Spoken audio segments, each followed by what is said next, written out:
Hello everyone, কেমন আছো তোমরা সবাই? আশা করছি তোমরা সবাই খুব খুব খুব ভালো আছো। আমিও খুব ভালো আছি।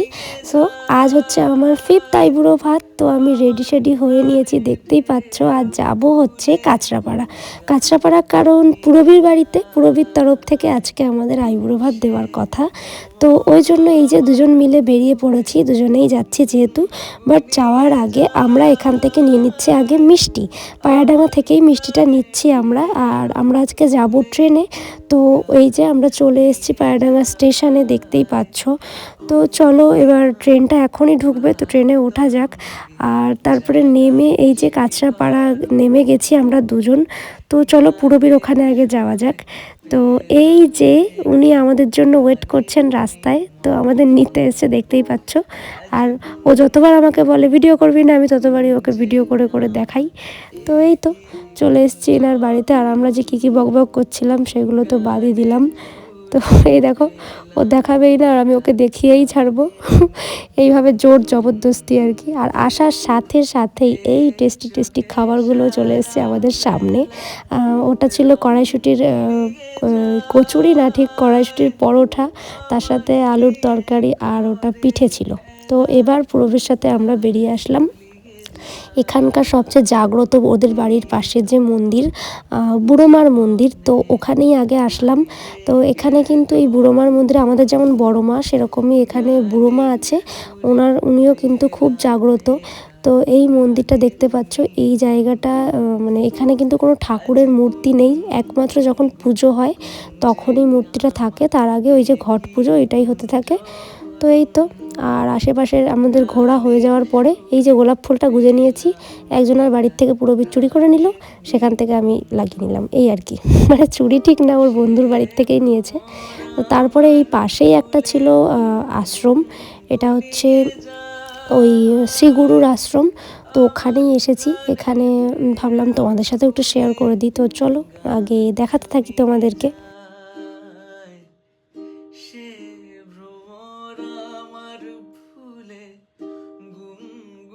আর তোমরা হয়তো বুঝতেই পারছো আমার গলার ভয়েসের অবস্থা এখনও খারাপ, তাই একটু ম্যানেজ করে নিও তোমরা। আমি এইভাবেই, গলার ভয়েসের অবস্থা খারাপ তবুও এইভাবেই আমি ভয়েস দিচ্ছি, একটু কষ্ট করে, তোমরাও একটু বুঝে নিও। আর এই যে এখানে বাবার মন্দির রয়েছে ওই ভেতরেই। তো এরপর এখানে কি আছে না আছে চলো ওর মুখ থেকে আমি তোমাদের শোনাবো। গুরুদেবের পরের যিনি ছিলেন, মানে ওনার জুনিয়র, উনি দেহত্যাগ করেছিলেন, ওনার সমাধি। আর এটা হচ্ছে পঞ্চবটী গাছ, এখানে 5টা গাছ রয়েছে একসাথে। এটা কি জটা, পুতো জটা সমাধি বলে, মানে ওনার মাথার যে জটা, ওটার সমাধি। যজ্ঞ কুণ্ডটা, যার মধ্যে এখানটা যজ্ঞ হয়, মানে হতো আর কি। তখন এই ওই কাক এসে ডিস্টার্ব করছিল, তখন ওকে সমাধি দিয়ে দিয়েছে। ওই যে ওটা, ভস্ম করে দেওয়া হয়েছে। এটা হচ্ছে সেই কাক সমাধি। যাই হোক, আমরা ঘুরে এসে এখানে বসে পড়েছি খেতে। আর এখানে তো প্রচুর প্রচুর খাবার কাকিমা রান্না করেছিল। সবটা তো আমার পক্ষে খাওয়া সম্ভব নয়, তবুও ওই যতটা পেরেছি আমি খেয়েছি, আর বাকিটুকু ওনাকে সার্ভ করেছি, ওনাকে বলতে পুরবীকে অবশ্যই। তো এই যে এখানে রয়েছে হচ্ছে ভাত, 5 রকমের ভাজা, এখানে রয়েছে মাছের মাথা দিয়ে মুগ ডাল, যেটা ইয়াম্মি হয়েছিল, তার সাথে রয়েছে ওটা ফুলকপির তরকারি, ওখানে আরেকটা মাছ রয়েছে, ওটা ওই মাছটা বোধহয় পোনা মাছ, মাংস রয়েছে, চাটনি, পাঁপড়, মিষ্টি, ওখানে গাজরের হালুয়া করেছে কাকিমা, আর একটা কী মাছ যেন ছিল, কাতলা মাছ, মানে মিষ্টি রয়েছে, মানে সবটাই। তো এই যে ওকে দিয়ে আমি খাওয়াবো বলেছি, যেহেতু আমি সবটা খেতে পারবো না তাই। আর দেন ওখান থেকে খাওয়া দাওয়া করে বেরিয়ে আসলাম আমরা। এখানে হচ্ছে কিছু কেনাকাটা তো বাকি রয়েছে, অনেকটাই কেনাকাটা বাকি রয়েছে, তো একটু কেনাকাটার জন্যই চলে এসেছি। তো আমার শপিং ব্লগ তো অবশ্যই তোমাদের সাথে আমি শেয়ার করব, বাট এখানে সেরকম একটা শপিংয়ের কিছু নেই, ছোট্টখাট্টো জিনিস রয়েছে। বাদবাকি যা যা নিয়েছি না নিয়েছি সেগুলো সবটাই তোমাদের সাথে আমি শেয়ার করব আস্তে আস্তে। তো এখানে আমি কিছু শাড়ি দেখছিলাম আমার জন্য অবশ্যই, মানে অনেকগুলো তো রিচুয়াল থাকে বিয়েতে, তাই না? তো সব রিচুয়ালের জন্য একটা একটা করে শাড়ির ব্যাপার থাকে, তো ওই জন্য আমার জন্য আমি শাড়ি দেখছিলাম, গ্রিন কালারের শাড়ি।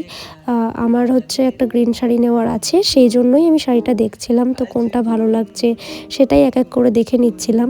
তো ফাইনালি আমি কোন শাড়িটা নিলাম সেটা তো অবশেষে তোমাদের দেখাবো।